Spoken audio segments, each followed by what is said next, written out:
আমার আল্লাহ রাব্বুল আলামিন বলেন এটি এমন একটি কিতাব যেই কিতাবের মধ্যে কোনো সন্দেহ নাই, কোনো সংশয় নাই, কোনো মিথ্যা নাই, কোনো ধোঁকা নাই। There is no doubt. বলুন আল্লাহু আকবার। হুদাল্লিল মুত্তাকিন, মুত্তাকি বান্দাদের জন্য গাইডলাইন হিসাবে, পথ প্রদর্শক হিসাবে আসমান থেকে কিতাবটি নাজিল করেছেন কে? সেই কিতাবের আলোচনা শুনলে লাভ না লস? লাভটা কি আমার আল্লাহ জানায়া দিলেন, ওয়াইযা কুরিয়াল কুরআনু ফাসতামিউ লাহু ওয়া আনসিতু লাআল্লাকুম তুরহামুন।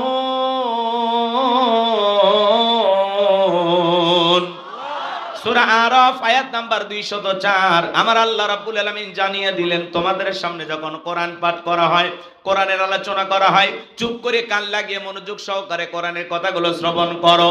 যারা চুপচাপ কোরআনুল কারীমের কথাগুলো শ্রবণ করবে, আমার আল্লাহ রাব্বুল আলামিন আসমান থেকে তাদের উপরে আল্লাহর রহমত বৃষ্টির মতো নাজিল করবেন। বলুন সুবহানাল্লাহ।